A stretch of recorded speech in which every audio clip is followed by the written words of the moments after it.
tudo bem com vocês? Espero que sim.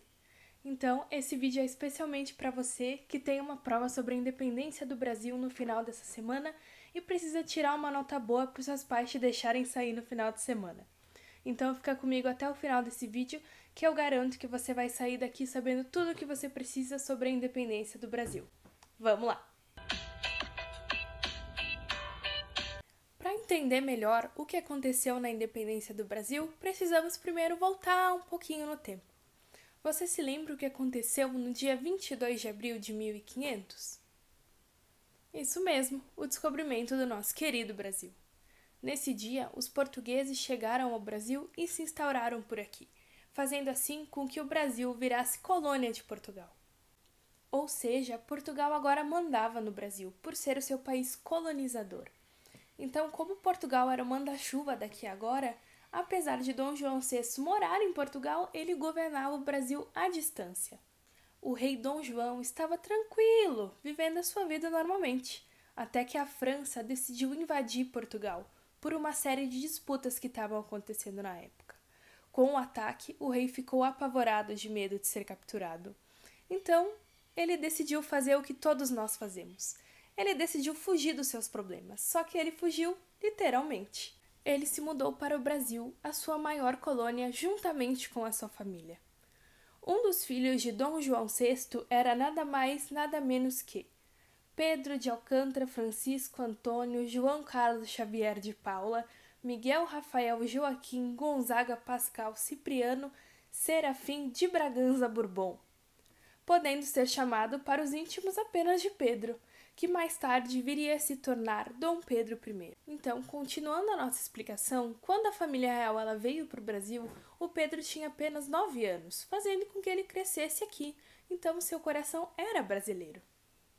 A família real ficou muitos anos aqui no Brasil. Eles moravam no Palácio de São Cristóvão, hoje em dia conhecido como Museu Nacional, lá no Rio de Janeiro. Mas o povo de Portugal não estava gostando nada dessa história de o rei de Portugal estar morando no Brasil. Eles ordenaram que o rei Dom João VI voltasse para Portugal, e assim foi feito então em 1821. Só que o rei deixou aqui no Brasil o seu filho, Dom Pedro I, e o nomeou como príncipe regente do Brasil. Tudo ia muito tranquilo por aqui, até que uma carta de Portugal chegou ao Brasil. Na carta, a coroa portuguesa ordenava que Dom Pedro I retornasse a Portugal junto de sua família. E ainda por cima, dizia que o Brasil deveria voltar a ser colônia de Portugal. E isso era tudo que os brasileiros não queriam.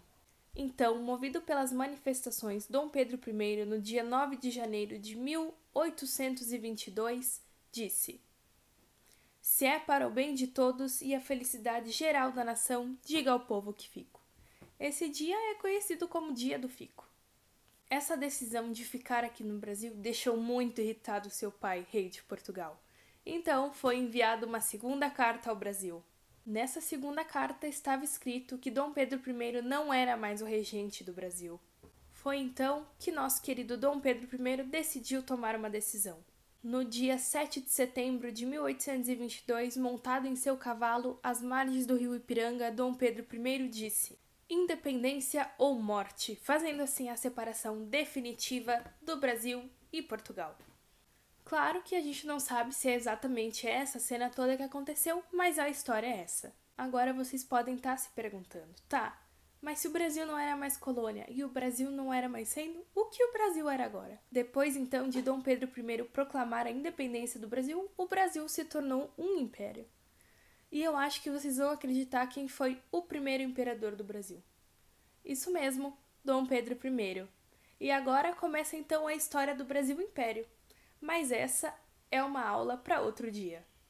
Eu espero que esteja tudo entendido sobre o que aconteceu até a independência do Brasil.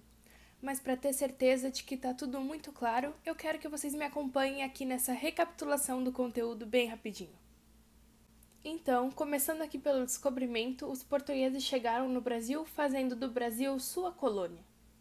Logo após, a família portuguesa veio para o Brasil, sendo um de seus passageiros Dom Pedro I, a pessoa que mais tarde viria a proclamar a independência do Brasil. Então, após uma série de desentendimentos entre Dom Pedro I e seu pai, rei de Portugal, o Dom Pedro I resolve tomar a frente da situação e dar um jeito de uma vez por todas no Brasil. Então, no dia 7 de setembro de 1822, às margens do rio Ipiranga, Dom Pedro faz a separação permanente de Portugal, tornando o Brasil finalmente um império.